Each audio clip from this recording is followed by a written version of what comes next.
Uma ótima tarde para você que acompanha a nossa programação. Já estamos chegando com mais uma edição do Na Hora D. Olha só, no programa de hoje você vai ver que a Polícia Civil registra 30 feminicídios em todo o estado do Maranhão. O último aconteceu na capital, quando uma jovem foi assassinada pelo companheiro. Inclusive, a gente vai debater um pouco mais sobre esse assunto. Amanhã é aniversário da Lei Maria da Penha. Como é que está a situação? As mulheres estão denunciando mais, estão tendo acesso a esse serviço? A gente vai comentar esse caso e também falar sobre esse assunto, claro, também com a sua participação. Olha só, no interior do estado, frentista é morto a tiros durante assalto a posto de combustíveis. Lamentável a situação que ocorreu por lá. Um senhor que já trabalhava há vários anos e, ao que tudo indica, teria reagido a esse assalto. É o que a gente sempre diz: não reaja a assalto, porque a consequência pode ser gravíssima. O Ministério da Agricultura aprova o uso de mais de 50 tipos de agrotóxicos no mercado brasileiro. Você sabe de que forma isso pode afetar a sua saúde, a minha, a saúde de todos nós? Nossa equipe conversou com especialistas e vão falar sobre esse assunto também aqui na edição de hoje. E ainda, procura pelo presente do Dia dos Pais movimenta lojas de Imperatriz. Pois é, o comércio está bastante otimista com o Dia dos Pais para esse ano. E você, já fez a sua comprinha ou vai deixar também para a última hora? Os detalhes a partir de agora, no Na Hora D, que já está no ar.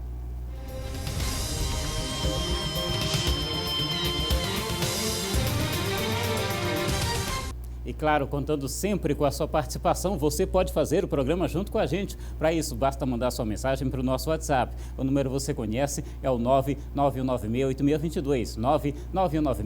99196-8622. Conta pra gente de onde está acompanhando o programa, pede o seu alô, manda a sua foto da sua família. Fique à vontade, viu? A sua participação é sempre muito bem-vinda. Dá, inclusive, também para fazer o nosso programa junto com a gente. Você pode contar pra gente como é que está a situação no seu bairro, da sua comunidade. Tem algo de errado por aí, você quer fazer a sua denúncia, a sua reclamação? Faz uma foto, um vídeo e manda para a nossa produção. Essa informação será avaliada, será checada e pode virar uma reportagem aqui no nosso programa, tá bom? Fique à vontade. 99196-8622, a sua participação é muito bem-vinda. Faça o programa junto com a gente. 12h, 5 minutos agora, 12h05. Olha só, na semana em que se comemora mais um ano da Lei Maria da Penha, um levantamento aponta que no único estado da federação com um departamento de feminicídio, todos os casos foram elucidados. Por outro lado, o registro desse tipo de crime praticado contra as mulheres chegou a uma marca preocupante aqui no Maranhão. Vamos saber os detalhes, vamos ter mais informações na reportagem que você acompanha junto comigo a partir de agora. Veja só. De 1º de janeiro até esta segunda-feira, 30 feminicídios já haviam sido registrados em todo o Maranhão. O último ocorreu no bairro da Forquilha, em São Luís.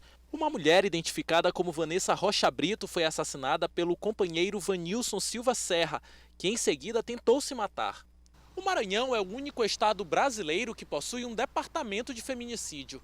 A Casa da Mulher Brasileira, que funciona aqui na capital, atua no sentido de combater, mas acima de tudo de prevenir esse tipo de crime. De acordo com a chefe do Departamento de Feminicídio, todos os casos ocorridos em 2019 já foram 100% elucidados. 100% dos casos elucidados não significa que foram 100% de prisão, né? Até porque alguns cometeram suicídio e outros estão foragidos. Estamos com 5 indivíduos foragidos, né? Do interior do estado. Aqui na região metropolitana foram 5 casos. Um cometeu suicídio, os outros 4 estão presos. Quanto antes for detectado, maior a possibilidade da mulher sair desse ciclo, né, ilesa. Dos 30 crimes praticados contra mulheres no estado, 5 ocorreram na região metropolitana de São Luís. Em 6 de todas essas ações, os autores dos feminicídios recorreram ao suicídio. Segundo o mapa da violência, o Brasil é o 5º país do mundo com mais ocorrências de mortes violentas de mulheres. Grande parte desses crimes é resultado de desequilíbrio emocional combinado ao uso da força de companheiros ou ex-companheiros das vítimas. Estima-se que 2 em cada 3 feminicídios acontecem dentro da casa da própria vítima. Você viu aí, né? Infelizmente, esse é o retrato que vai se repetindo. É uma coisa levando a outra, né? a mulher por algumas razões, às vezes até por vergonha, por medo, né, em muitos casos, por dependência, seja financeira, seja dependência até emocional daquele marido, daquele companheiro, enfim, acaba demorando para fazer a denúncia, né? Às vezes os parentes, às vezes os vizinhos percebem que tem alguma coisa errada, que aquele relacionamento pode ser um pouco abusivo, mas também não se metem, não, isso é coisa lá do casal. E não pode ser assim.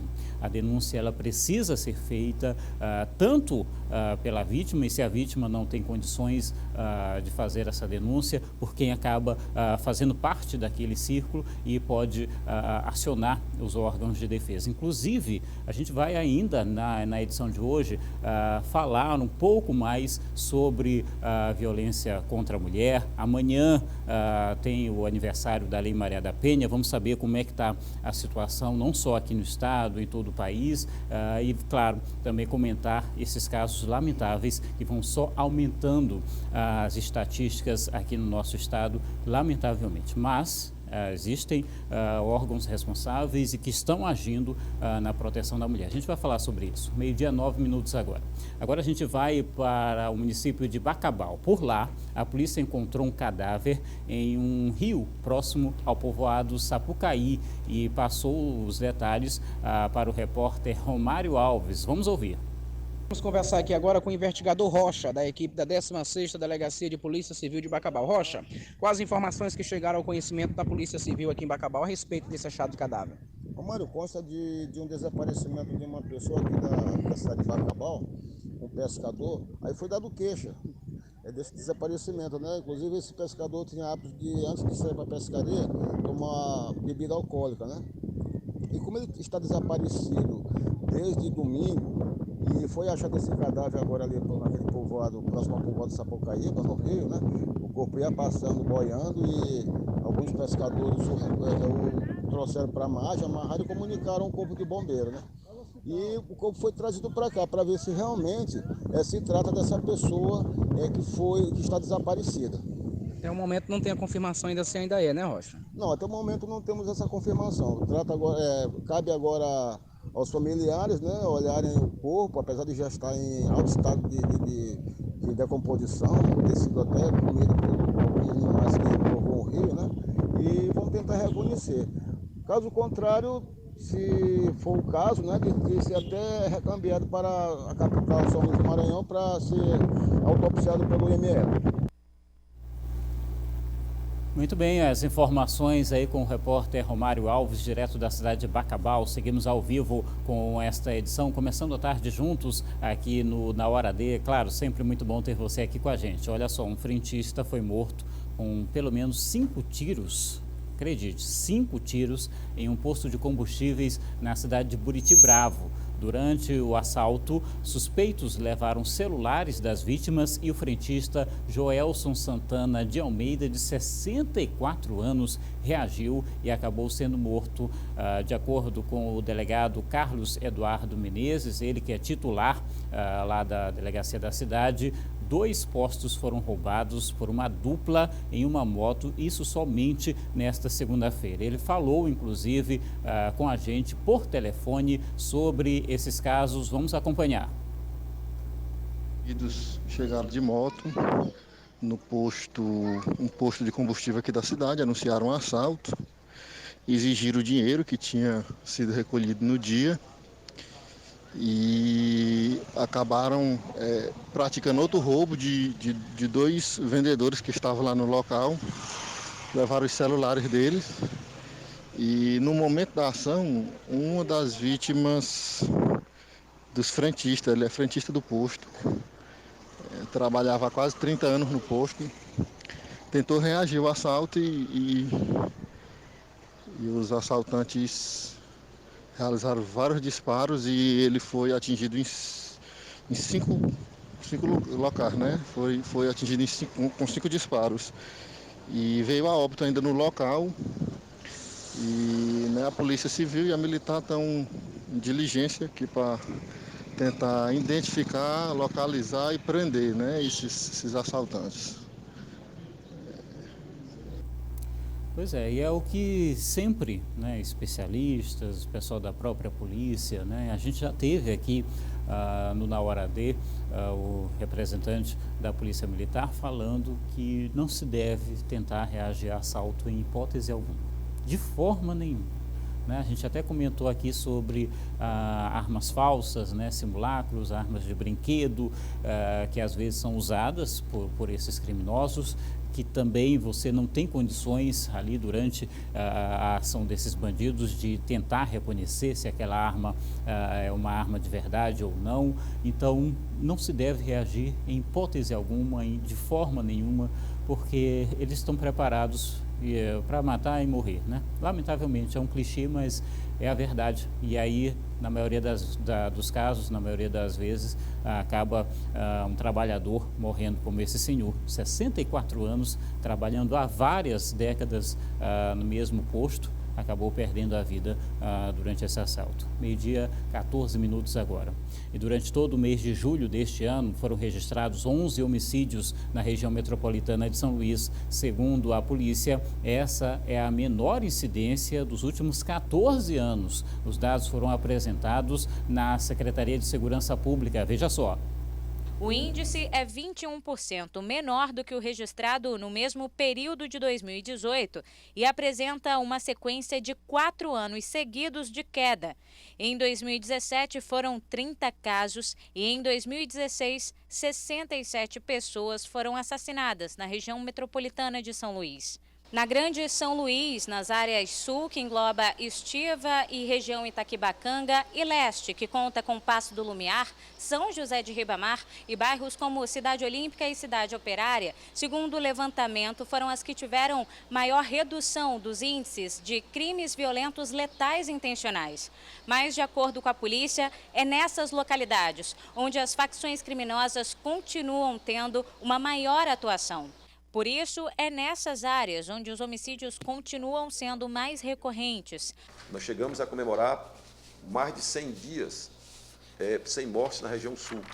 Então, essas áreas eram as áreas de maior incidência e, portanto, tem uma queda no acumulado maior, porque era onde estava forte. Então, a queda em todas as áreas, e de modo mais acentuado nas que eram, claro, maiores, que era a área leste e a área sul da região metropolitana.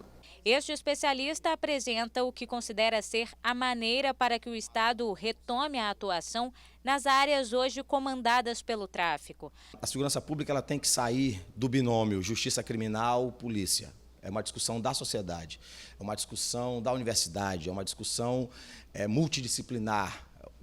Deve haver interação entre o Estado e quem estuda a segurança pública, porque se ficar só nessa mesma batida do Estado tomando iniciativas, e geralmente iniciativas de pouca efetividade, nem a médio nem a longo prazo eu vejo uma solução.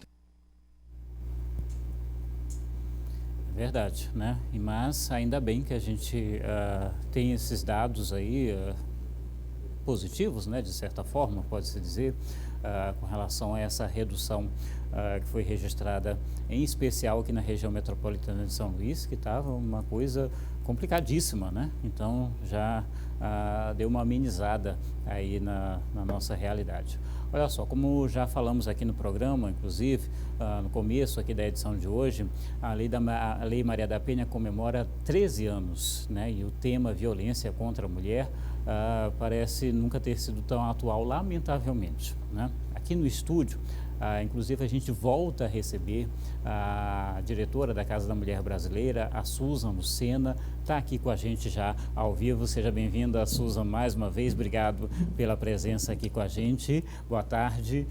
Justamente, Susan, porque infelizmente os casos continuam vindo, continuam aparecendo. Hoje a gente abriu a edição do programa com mais um caso, uma jovem que acabou morrendo por conta dessa ação do companheiro, né, o cara que vivia com ela. Enfim, infelizmente os dados ainda preocupam e chamam muita atenção, não é isso? Exatamente. É quando a gente vê a real necessidade dessa mudança da lei, que foi a criação dessa qualificadora do crime de homicídio, que é o feminicídio.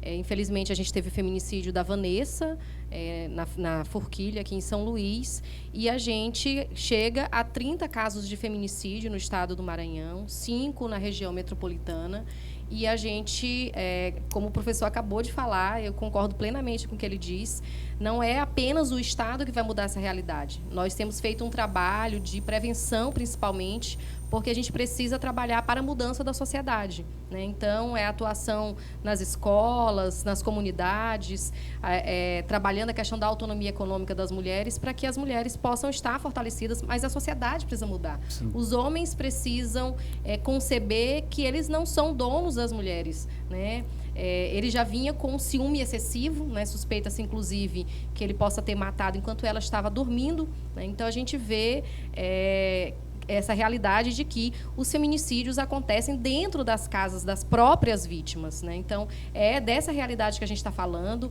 é fruto de um relacionamento abusivo e que, infelizmente, as vítimas de feminicídio não têm denunciado de forma alguma. Então, a gente precisa que as mulheres procurem a polícia, que elas façam a denúncia, que os vizinhos, ao identificarem uma situação de violência, que eles liguem para a polícia, que eles liguem no 190, no 180, que denunciem, podem denunciar de forma anônima. E a gente precisa fazer esse trabalho de mudança geral, né, que começa desde a adolescência, com o início dos relacionamentos, que a gente comece a identificar o que é um relacionamento abusivo para evitar feminicídios, né? A gente está falando de vidas, a gente precisa mudar essa realidade, infelizmente, a nossa sociedade, que já teve uma lei que permitia que o homem castigasse fisicamente a mulher. De onde vêm tantos casos de violência contra a mulher, né? Hoje é mais inseguro para a gente dentro da nossa própria casa do que na rua, porque nós sofremos mais violência dentro de casa do que na rua, né? Então, a gente precisa mudar esse modo de pensar, esse modo de agir, e aí os homens precisam ter consciência disso, né? Que a gente precisa mudar essa mentalidade de que cada um tem seu espaço e precisa respeitar o espaço do outro. E você percebe que nós já estamos dando esses passos com destino a essa mudança, ou ainda está muito devagar? A gente tem incentivado muito a questão da denúncia, de romper o silêncio. Infelizmente, a média ainda é de 7 a 10 anos para que a mulher consiga denunciar. É uma média alta. Durante muito tempo, houve uma naturalização, e ainda hoje se naturaliza essa violência contra a mulher. Hoje a gente escuta menos, né? Em briga de marido e mulher, ninguém mete a colher. Sim. A gente escuta bem menos. Se a gente pensar um pouco da nossa realidade antes da Lei Maria da Penha, era uma realidade muito frequente dizer: não, depois amanhã eles estão bem, e aí a gente que vai ficar mal com isso, né? Hoje em dia, as pessoas já, com os casos que têm acontecido de feminicídios, já se colocam no lugar da vítima e dizem assim: nossa, imagina se acontece um feminicídio e eu não fiz nada para ajudar, né? Vou me sentir culpada. Então, hoje as pessoas têm atuado muito mais, inclusive a mudança da lei, que permite que não só a mulher denuncie, então tirou uma carga muito grande da mulher. Pois é, tem isso, né? É o que a Susan está falando. Essa frase aí não serve mais, não pode ser aplicada de forma alguma, né? De que é coisa de casal, briga de marido e mulher, não vou me meter, ninguém mete a colher, né? Como se dizia. Não dá, não pode ser assim. Qualquer pessoa pode fazer a denúncia sobre determinada situação que presenciou, que a acompanhou, e aí o caso é investigado, não é isso, Susan? Fala um pouco mais sobre isso. Qualquer pessoa, então, pode fazer. Exatamente. Pode ligar para o 180, para o 190, são os meios destinados a fazer essa informação para a polícia de que está acontecendo uma situação de violência. A polícia vai se deslocar, né, fazer a prisão em flagrante, o auto de prisão em flagrante feito na delegacia, encaminha o agressor aqui na Casa da Mulher Brasileira, e todos os procedimentos são realizados. No caso de lesão, é uma ação pública condicionada à representação, então não fica somente a cargo da mulher, né? Acontece muita situação. Outro dia, estava vendo numa abordagem e estava esperando que a mulher dissesse alguma coisa. E o homem dizia: tu vai mesmo me denunciar? Né? Ao ponto que é uma situação de flagrante, então a mulher não precisa denunciar, né? O policial chegou lá, verificou a situação, ele vai conduzir para a delegacia para que todo o procedimento seja realizado. E a gente tem que parar de colocar essa carga na mulher, porque às vezes fica assim: olha o que você fez, você denunciou seu marido, pai de seus filhos, ele está preso, o que vai ser de vocês? Então, essa naturalização faz com que existe uma pressão muito grande na mulher, ruim com ele, pior sem ele, né? Então, a gente precisa parar disso, porque a gente está falando de vida, porque começa com uma agressão, a tendência à agressão ir aumentando, né? A gravidade das agressões, elas vão aumentando até chegar a um feminicídio. A psicologia estuda há muito tempo o ciclo da violência, né? Que começa com agressão verbal, vem a agressão física, vem a lua de mel. Perdão, meu amor, eu te amo, não vou mais fazer isso, vamos seguir nossa vida, olha, a gente tem tanta coisa pela frente, isso não vai mais acontecer, eu te amo demais. Aí a mulher perdoa, aí recomeça o ciclo da violência. Então, é preciso dar um basta. É preciso que os homens sejam reeducados, que eles consigam compreender que também existe uma pressão muito forte da sociedade para ele manter um padrão. Olha, tua namorada está saindo ali, eu vi ela sozinha, você deixa isso, né? Como se ela fosse uma prisioneira dele e ele precisa permitir que ela vá para determinados lugares. Então, precisa ter um pouco dessa mudança, o homem compreender o seu papel na sociedade, de que ele está ali para ter uma relação, e uma relação é feita entre duas pessoas, não existe uma relação individualizada, e aí, com isso, ter um relacionamento saudável, com base no diálogo, né? A gente quer muito que as famílias sejam felizes, mas em um lar em que prospera a violência, não atinge só a mulher, atinge os filhos, que tendem a reprovar muito mais, que tendem a desenvolver doenças psicossomáticas, assim como a mulher, e causa transtornos para toda a sociedade, porque faz com que a gente tenha tantos casos de feminicídio e de violência no nosso país, no nosso mundo, infelizmente. Susan, eu queria aproveitar um pouco dessa tua experiência para falar para a gente. Vocês recebem diariamente vários casos, várias situações. Você falou aqui, né? E já até antecipou alguns desses elementos, mas eu queria que você reforçasse. De 7 a 10 anos para que essa mulher busque ajuda. Pelos casos que vocês recebem lá, o que leva a isso? É mais essa questão da pressão da sociedade, como você falou, é questão dependência de alguma forma, pensando nos filhos, o que acaba acontecendo? Fala pra gente. Tem muitos fatores, né? O primordial é o machismo mesmo, né? O sentimento de propriedade que o homem tem sobre a mulher, como se ela fosse um objeto dele, pertencesse e tivesse que agir como ele bem determina, né? Que é o patriarcado, a forma com que nossa sociedade impôs muitos limites às mulheres, de acesso à educação, de acesso a espaços de poder. Então, quanto mais a gente começa a igualar uma sociedade entre homens e mulheres, mais a gente tem uma sociedade saudável, né? Na Casa da Mulher Brasileira, a gente tem trabalhado muito a questão da autonomia econômica das mulheres, que também é um fator preponderante. Amanhã, às 17 horas, a gente está concluindo a primeira parte do projeto chamado Nasce uma Estrela, que é de capacitação, empoderamento. Trabalhamos o empreendedorismo e a autonomia econômica das mulheres, né, para que as mulheres possam conseguir sair de um ambiente, de um clima de violência, de uma relação de violência e ter o seu próprio recurso para se manter e manter os seus filhos, né?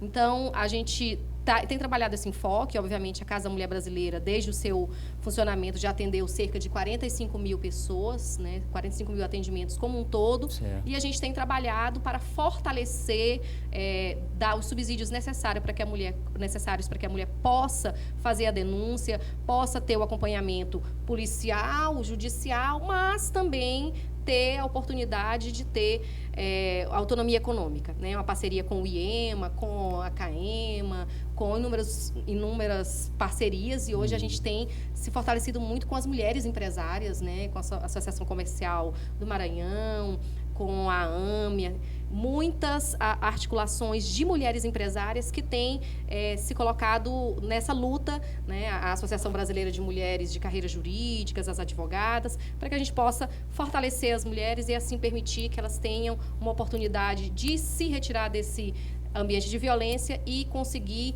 organizar a sua vida e a vida de seus filhos. Para a gente encerrar a nossa conversa aqui de hoje, Susan, amanhã, mais um ano aí de Lei Maria da Penha, que é a avaliação que você faz? 13 anos dessa lei, que é um marco no enfrentamento à violência contra a mulher. Sem a Lei Maria da Penha, a gente teria avançado muito pouco. É reconhecida como uma das melhores leis de enfrentamento à violência contra a mulher. A medida protetiva de urgência, ela salva vidas de fato, então é algo de extrema importância. Se a gente pega a Lei Maria da Penha, ela trabalha muito mais a prevenção do que a punição. Então é nessa prevenção, hoje com a criação da lei que penaliza quem descumpre a medida protetiva de urgência. Então, todos os mecanismos juntos faz com que a gente consiga dar visibilidade à violência contra a mulher, que é uma realidade infeliz da nossa sociedade, e que a gente consiga punir com a lei, melhorar com a mudança da sociedade e levar informação e prevenção para todos os espaços, para que a gente possa viver em uma sociedade digna e livre de violência contra a mulher. Susan, queria agradecer pela nossa conversa aqui hoje. Obrigado, seja sempre bem-vinda aqui ao nosso programa. Parabéns pelo trabalho. Obrigada. Obrigado, boa tarde. E você, continua aí com a gente? Pois é, mande sua mensagem para o nosso WhatsApp, 991968622. Seguimos ao vivo com mais uma edição do Na Hora D, meio-dia, 28 minutos agora. Então vamos aproveitar, vamos ver quem está acompanhando o programa. Mensagem na tela da TV Difusora. Vamos ver lá as primeiras participações de hoje. Um alô para Damile e Maísa, em São Bento, que estão acompanhando a gente. Obrigado, hein? Um abraço a todos aí em São Bento. Estou ligado no Na Hora D, tá mesmo? Mandou a foto para a gente. É o Joaquim. Obrigado, Joaquim, pela companhia, hein? Seja sempre bem-vindo. Um alô para Erenilson, em São José de Ribamar, também participando com a gente, obrigado. Vamos ver quem aparece. Um alô para Evelyn, em Passo do Lumiar, deve estar curtindo férias, hein? Olha só. Obrigado, Evelyn, pela companhia. Um abraço a todos aí em Passo do Lumiar também. 991968622 é sempre o número para que você possa interagir, conversar, fazer o programa junto com a gente. Fique à vontade para mandar a sua participação. Meio-dia, 29 minutos agora. Seguimos com Na Hora D. Olha só, o descarte incorreto do óleo de cozinha pode causar uma série de prejuízos. Você sabia disso? Pois é, principalmente também para o meio ambiente. Mas há alternativas para evitar esse tipo de situação. Veja na reportagem de Geice Gomes. Na casa da dona Gersília é sempre assim. O óleo usado é reservado e todo mês vai direto para uma cooperativa de reciclagem em Rosário. Não descarto na pia de jeito nenhum. Toda a sobra de óleo de panela, de frigideira, eu jogo logo dentro do botijão. Aí, quando enche, aí a senhora vem, pega e leva e faz sabão e leva para o interior. A iniciativa, a princípio, foi por causa da pia. Era uma prevenção para não entupir o cano, mas tem impactos que vão muito além da cozinha dela. Na verdade, tem a ver com a saúde de todo mundo. É que o óleo, quando descartado de maneira irregular pelo encanamento, vem parar nos rios e no mar. Para ter uma ideia, a cada 50 miligramas do produto chega a poluir 25 mil litros de água, ameaçando a vida marinha e a nossa também. Por isso, a Lei Municipal 6.321 de 2018 tipifica como infração gravíssima o descarte irregular do produto. É uma infração grave, punida de R$1.000 a R$500.000. Então, é importante que a gente diga que viver na cidade exige um comportamento urbano adequado, exige o respeito às regras e, sobretudo, para que a gente possa ter o melhor convívio social e para que a gente possa preservar a qualidade ambiental da nossa cidade. O melhor é que na capital maranhense todo mundo pode fazer o descarte correto do produto. Há vários pontos de coleta espalhados pela cidade. São 16 ecopontos em funcionamento, de 7 horas da manhã às 19 horas, de segunda a sábado. São recebidos até 6 litros de óleo por dia, quer dizer, uma quantidade bastante generosa. Esse óleo que é recebido nos ecopontos é encaminhado para a cooperativa de reciclagem, para fazer iniciativas de sabão, não é, de sabonete. No caso da dona Gersília, que entrega direto para uma cooperativa, é ainda melhor. Em troca, ela recebe o sabão fabricado com o óleo doado. Se todos fizessem a mesma coisa, seria muito melhor. Aí não tinha esse horror de entupição em cano, porque entope o cano, aí fica aquela coisa, né? Então eu faço isso por isso mesmo, porque eu me preocupo.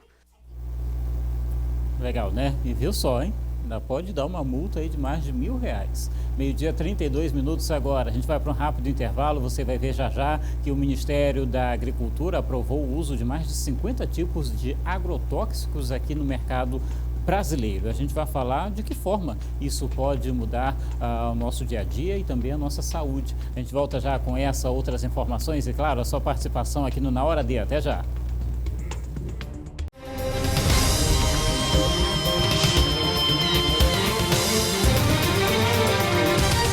Meio-dia, 35 minutos agora, meio-dia 35, estamos ao vivo com mais uma edição do Na Hora D, começando mais uma tarde juntos aqui na programação da TV Difusora e, é claro, sempre muito bom ter você aqui com a gente.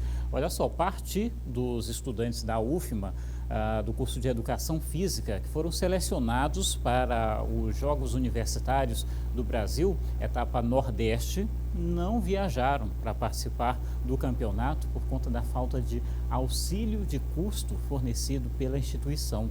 Vamos saber mais detalhes, mais informações agora ao vivo com a repórter Geice Gomes, que já está aqui com a gente mais uma vez. Oi, Geice, boa tarde para você. Boa tarde, Hugo. Muito boa tarde a todos. Olha, eles passaram os últimos 5 meses se preparando para os Jogos Universitários do Brasil, que começou hoje cedo lá em Manaus, mas enquanto isso, 46 atletas aqui da UFMA que foram inscritos permanecem aqui na universidade. Sobre o assunto, a gente vai conversar com alguns dos atletas. Para começar a falar sobre o assunto, eu convidei aqui a Thaís. Explica para a gente o que aconteceu durante todo esse período de negociação com a reitoria da UFMA para que vocês fossem para o campeonato e a surpresa agora de que, de fato, vocês não vão conseguir participar. A gente teve a confirmação da nossa classificação em março e desde já a gente começou a se organizar, fizemos rifas, vendemos águas em jogos, fizemos uma vaquinha online, para caso não desse para a UFMA nos levar, a gente ter esse dinheiro para viajar por conta própria. E numa reunião marcada com a reitora, justamente para a gente ter essa certeza se a gente iria ou não, nos foi confirmado que eles pagariam as inscrições e dariam as passagens. Então, em momento nenhum, nós obrigamos eles a nos darem a passagem. A gente só queria uma resposta, se a gente iria ou não por conta deles. Se não, nós do basquete feminino, a gente tinha como nos organizar e viajar por conta própria. E se eles tivessem respondido no período da reunião, os outros esportes também poderiam ter ido atrás de patrocínios, poderiam ter se organizado e também conseguir uma forma de viajar. O principal problema dessa situação são as consequências que vocês, como atletas, podem sofrer por conta de não terem, de fato, apesar de terem se inscrito, não terem comparecido agora nos primeiros jogos, né? Sim, tem o risco da suspensão, né? A modalidade, o estado acaba sendo suspenso por 2 anos de exclusão do campeonato, então a gente perderia os próximos 2 anos, então a gente que se preparou durante esse tempo todo, que gastou o dinheiro para fazer uniformes novos, que a UFMA não disponibiliza, os antigos estavam muito velhos, que tirou do nosso tempo, tem gente que trabalha, fica essa frustração e a incerteza, porque a gente não sabe se a gente vai jogar próximo ano. Eles vão tentar negociar e a gente espera que consigam, né, pelo menos diminuir a suspensão. Obrigada pela entrevista. Agora a gente vai conversar um pouquinho com o José. Ele integra a equipe de basquete aqui da UFMA. Como é que fica o sentimento de vocês como atletas depois desse período intenso de treinamento e só saber que de fato não iria participar da competição um dia antes? Frustração. A gente não tem outra palavra para descrever o momento. Frustração, é uma angústia, porque como a Thaís falou, nós trabalhamos, nós estagiamos, nós somos estudantes acima de tudo. Nós temos uma vida muito agitada aqui na universidade. Infelizmente, uma situação dessa demonstra só o descaso que a universidade tem para com o alunato. A gente passou o ano literalmente todo se preparando. Tivemos uma etapa dura, que aqui os Jogos Universitários não são fáceis de ganhar, é uma etapa bem difícil. E quando a gente conseguiu ganhar, nós levamos 5 equipes para a etapa norte, é um feito incrível para a universidade, nós elevamos o nome da universidade e fica a frustração, porque como a Thaís disse, a gente está desde julho, conversando, buscando informações sobre as passagens, eles confirmaram a nossa ida e agora, subitamente, disseram que não havia mais nada. Se eles tivessem nos dito, nós talvez procuraríamos outras formas de ir, mas a angústia maior é justamente porque eles confirmaram. Muita gente se programou, pediu licença no trabalho, férias, o que for, para poder jogar. E, sabe, é uma grande responsabilidade que fizeram conosco.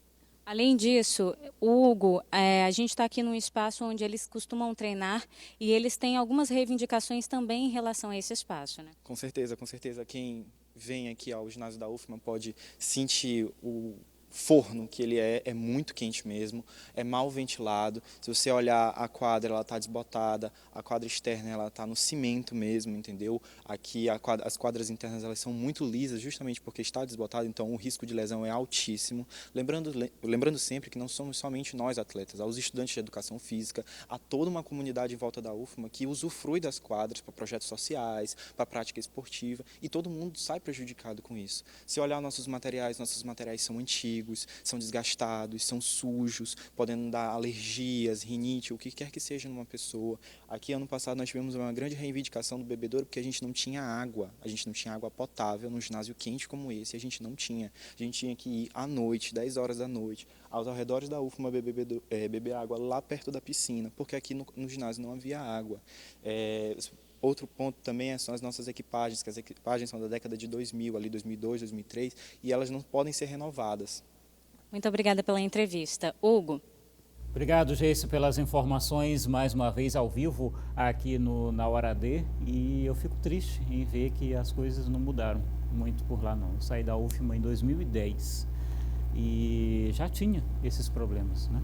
E agora a gente ouve um estudante, um aluno atual lá da UFMA contando para a gente que alguns problemas persistem. Complicado, né? Sem falar em todo o relato que eles fizeram aí em não poder comparecer, e não poder participar dos Jogos Universitários este ano. Incentivo ao esporte também é política pública. Não é à toa que países desenvolvidos têm uma política forte de incentivo ao esporte e, em especial, também às universidades. Olha só, a UFMA esclareceu que, diante do contingenciamento orçamentário pela qual as universidades passam, enviou todos os esforços em buscas de parcerias com setores públicos, privados, a fim de que os atletas aptos para a competição pudessem participar. Entretanto, somente ontem, quando seria a viagem, foram recebidas as últimas respostas negativas à solicitação de auxílio. A universidade esclarece ainda que o time de handebol feminino não alcançou a classificação necessária para disputar os Jogos Universitários Brasileiros 2019, Conferência Norte, né? Lamentavelmente, também não conseguiu, aí, segundo a nota da UFMA, apoio nem das empresas, né, privadas, também não puderam apoiar os atletas. Lamentável, né? Todo um conjunto aí inaceitável, infelizmente. Olha só, o Ministério da Agricultura aprovou o uso de mais de 51 tipos de agrotóxicos no mercado brasileiro. Mas quais serão os efeitos da medida na saúde da população? Pois é, veja na reportagem de Eduardo Ericeira. Messias é feirante no bairro do João Paulo, em São Luís. Ele sabe que os produtos precisam da utilização de agrotóxicos. Só não bota mesmo em alface, cheiro verde, essas coisas que dá mesmo só com esse esterco de galinha, né? Mas essas outras coisas, pimentão tem que colocar, tomate mais ainda. O que pega mais é pimentão e tomate. Agrotóxicos para matar as pragas? É. A utilização de agrotóxicos é principalmente para combater pragas e aumentar a safra dos alimentos. O Ministério da Agricultura liberou 51 tipos de agrotóxicos no mercado brasileiro. O ritmo de liberação dos novos pesticidas é considerado o mais alto já registrado para o período. Esta nutricionista ressalta que o consumo de alimentos com agrotóxicos pode trazer sérios problemas à saúde. O uso desses defensivos agrícolas ele pode causar diversos problemas de saúde, como, por exemplo, aparecimento de doenças neurodegenerativas, problemas hormonais, ao longo prazo, câncer, infertilidade, doenças congênitas, malformação congênita. Entre os produtos que mais recebem agrotóxicos estão as verduras, legumes e frutas. Na lista aparecem como os mais perigosos o pimentão, o pepino e o morango. A nutricionista dá dicas para que o consumo desses alimentos não se tornem tão agressivos ao organismo. Retirar a casca dos alimentos, né, uma vez que a maioria dos pesticidas, dos agrotóxicos em si, eles se acumulam na superfície, né, desses alimentos. Pode ainda lavar com iodo, hipoclorito de sódio. E, além disso, fazer o uso de alimentos orgânicos, porque os alimentos orgânicos, eles não utilizam nenhuma substância química na sua produção.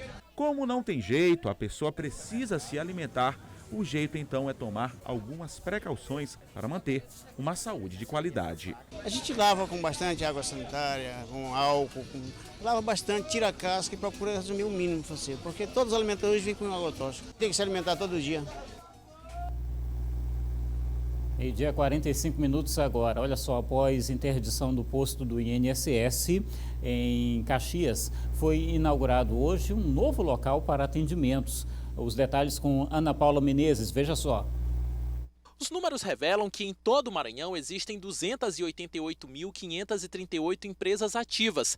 Desse total, quase 100 mil são negócios de microempreendedores individuais. Até o final desse ano, todas essas empresas terão que atualizar o registro, que agora passa a ser eletrônico, ou seja, 100% digital. 3 pontos fundamentais. Primeiro, maior segurança jurídica, já que os documentos são assinados através de certificação digital. Maior comodidade, porque o empresário pode estar em qualquer lugar e assiná-lo através de forma digital, eletronicamente. E também maior rapidez para que os processos sejam também analisados. O Franklin possui um escritório de contabilidade há quase 20 anos. O empresário já possui a inscrição digital e hoje já resolve tudo de forma mais prática. A junta comercial 100% digital, ela veio facilitar muito o trabalho. Tá? Veio trazer uma comodidade, né? Eu sei que as mudanças elas existem e às vezes mexem muito com o ser humano, no tocante que você às vezes não resiste àquela mudança, mas dizer para os profissionais de contabilidade, eu também, os profissional, que nós temos que avançar e a cada dia as coisas têm que acontecer de forma digital. Além de garantir mais comodidade, agilidade e, claro, reduzir custos, esse serviço online oferecido pela Junta Comercial do Maranhão também é mais seguro no que se refere a todos os atos executados pela classe empresarial. Tanto o empresário quanto o contador, né, o profissional da contabilidade, ele tem que ter o seu certificado digital, onde isso é validado através de uma criptografia, tá? Onde isso traz uma segurança para o órgão da Junta Comercial, como para ambos que estão envolvidos no processo. Para facilitar de que maneira proceder para ter acesso a essa certificação digital, os representantes dessas empresas podem buscar informações no próprio site da Junta, www.jusema.ma.gov.br, ou mesmo entrar em contato com esse call center pelos números 2106-8500 ou 2106-8533, onde os atendentes podem tirar todas as dúvidas. Nós temos um suporte aqui na Junta Comercial, temos um chat também e somos uma das poucas juntas do Brasil que atendemos através de WhatsApp, que é uma inovação também aqui da Junta Comercial. Você viu aí, né? Rolou uma pequena confusãozinha. Esse VT que você acabou de assistir, na verdade é do Ciro Mineiro, falando sobre os serviços online da Junta Comercial aqui do Maranhão. Agora sim, a gente vai ver as informações de Caxias com relação ao INSS, ao atendimento por lá com a Paula Menezes. Veja só. Caxias, após o prédio do INSS ser interditado no final de maio, foram realizadas algumas medidas para que os atendimentos continuassem. Foram 2 meses em que segurados da agência principal da região dos Cocais se deslocavam para as agências vizinhas, Aldeias Altas e Timon. Agora, no início deste mês, a equipe do INSS se instalou em uma sala do shopping da cidade. Na manhã desta terça-feira, foi realizada uma cerimônia para a inauguração do posto avançado. A agência principal de Caxias, a que funciona no centro da cidade, ela é uma agência antiga, que demanda uma reforma extensa. Nós já solicitamos a abertura do processo de reforma, mas essa reforma depende de orçamento. Nós estamos aguardando, vamos aguardar o orçamento, e assim que houver a disponibilidade do recurso, a reforma será feita. Mas lembro a todos que o INSS hoje, com a transformação digital, possui 90 serviços dos seus 96 serviços disponíveis na internet, ou seja, através de requerimento feito pelo aplicativo ou pela página do Meu INSS. A perícia permanecerá sendo feita em Timon. Já o horário, nós nos adequamos ao horário do shopping. Começará aqui o atendimento às 10 da manhã e terá o encerramento às 17. Paula Menezes, de Caxias, para o Na Hora D. Obrigado, Paula, pelas informações. A gente vai para um rápido intervalo. Já já você vai ver que a procura pelo presente do Dia dos Pais já movimenta lojas em Imperatriz. É rapidinho, a gente volta já.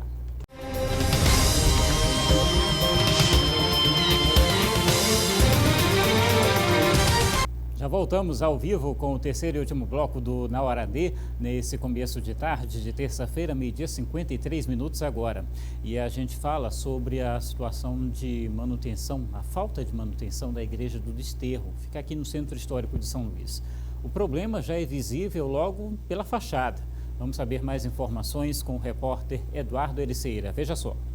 A Igreja do Desterro, uma das mais conhecidas aqui do estado do Maranhão e também uma das mais antigas e tradicionais, foi construída ainda no século XVII. Atualmente ela passa por situações delicadas envolvendo a questão da estrutura. Emergencialmente, ela precisa de uma reforma na fachada da igreja e também na situação da parte elétrica e também do piso e do telhado.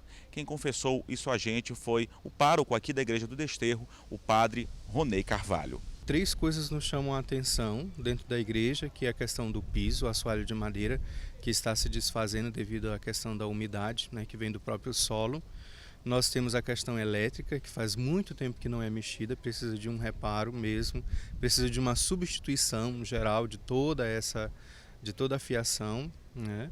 E também temos a questão do telhado. O telhado passou recentemente, no período das chuvas, por uma revisão que foi feita por uma das secretarias do Estado. Mas precisa mesmo daquele retelhamento, daquela coisa mesmo, vamos dizer assim, para evitar muita coisa, né? Nós temos a presença de pombos, né, que muitas vezes danificam as telhas, quebram e deixam uma sujeira generalizada, especialmente na torre. Atualmente, as celebrações aqui na Igreja do Desterro acontecem em apenas 2 dias na semana, na terça e também no domingo. Fora isso, a única exceção é aos sábados, sempre no primeiro sábado de cada mês. Os fiéis, as pessoas que frequentam aqui a Igreja do Desterro, clamam por uma reforma para garantir mais comodidade e também segurança aos católicos. A reportagem completa você acompanha logo mais à noite, às 7h15, aqui mesmo na Difusora, no Jornal da Difusora. Eduardo Ericeira para o Na Hora D. Obrigado, Eduardo, pelas informações. Complicado, né? Uma das igrejas mais antigas aqui da capital está passando por essa situação. Enfim, olha só, a Secretaria de Estado da Cultura informou que a equipe de manutenção da Superintendência de Patrimônio Cultural já realizou vistoria técnica na Igreja do Desterro para levantamento dos serviços a serem executados. A igreja já está inserida no planejamento de manutenção corretiva da SECMA, com início previsto para este ano ainda. E a gente espera, né? Meio-dia, seguimos, né? Aqui ao vivo com o Na Hora D, 12h55 agora, hora da sua participação. Você que está mandando mensagem para o 991968622, mensagem na tela da TV Difusora mais uma vez. Um alô para Ana e Lucas, na Raposa, obrigado, um abraço para vocês, sejam bem-vindos. Um alô para Diego e Micaele também participando com a gente na Vila Sarney Filho, obrigado pela companhia, hein? Sejam bem-vindos à nossa programação também. Um alô para Nando no São Raimundo, também interagindo com a gente, obrigado, Nando, seja bem-vindo. Um alô para Severino em São José de Ribamar, na região metropolitana de São Luís, também acompanhando o programa, mandando mensagem, seja bem-vindo também. E você, já mandou a sua? 991968622 é o número. E olha só, foi divulgado o balanço da Operação Férias da Polícia Rodoviária Federal na região dos Cocais. Os detalhes quem traz para a gente é Raquel Souza, veja só. A Operação Férias de Julho foi desenvolvida pela Polícia Rodoviária Federal em todo o Brasil no período de 1º de julho a 4 de agosto. De acordo com o balanço final, em todo o Maranhão foram registrados 105 acidentes com 116 feridos e 19 mortes. Um quadro estável. Em Caxias, de acordo com o balanço final, foram registrados 11 acidentes com 5 mortes e 14 feridos. Sobre esses dados de Caxias, nós conversamos com o inspetor de operações Eliade Brandão. Infelizmente, se nós formos comparar ao mesmo período do ano passado, nós tivemos um acréscimo considerado em relação ao número de acidentes e ao número de mortes. Então, obviamente que não é um saldo positivo, né? Se nós tivemos aí a consequência dos acidentes que geraram mais mortes, entendeu? Então, infelizmente, apesar do esforço concentrado da PRF em ter praticamente dobrado o número de fiscalizações, de autuações em relação ao mesmo período do ano passado, não foi possível, essas ações não foram suficientes para que houvesse a redução no número de acidentes e mortes nas rodovias. Outro ponto importante que devemos observar é que esses acidentes têm ocorrido aos finais de semana, né? Nos finais de semana, onde, além da imprudência dos veículos, ela está geralmente associada ao consumo de bebidas alcoólicas, né? Nesses acidentes especificamente envolvendo as motocicletas, todos eles ocorreram na faixa contrária que o veículo, a motocicleta deveria estar, né? Na contramão de direção. Então, decorrente exatamente das ultrapassagens indevidas, que são o tipo de infrações de trânsito que mais ocasionam mortes nas rodovias federais, não só em Caxias, mas em todo o território nacional. Com imagens de Cleidson Reis, Raquel Souza de volta com você aí no estúdio. Obrigado, Raquel. 12h58 agora, vamos à Imperatriz. Por lá, a procura de presentes para o Dia dos Pais tem movimentado o centro comercial da região. Por lá, os comerciantes esperam um aumento de até 20% nas vendas. Veja só. Para o comércio varejista no Brasil, o Dia dos Pais representa o 5º melhor faturamento do ano, ficando atrás do Natal, Dia das Mães, Namorados e Dia da Criança. Em Imperatriz, a data é esperada e os lojistas começam a reforçar o estoque bem antes, esperando o aumento de até 20% nas vendas. Cada ano que está passando, essa data vem pegando um corpo, vem pegando uma dimensão diferente, vem pegando um crescimento diferente. Eu tenho certeza que esse ano nós vamos conseguir superar até mesmo as vendas que nós tivemos no ano passado, que foi excelente. Em um passeio pelo centro comercial vão surgindo opções, relógios, calçados, roupas. Esta empresária aposta nos itens para deixar os pais bem vestidos.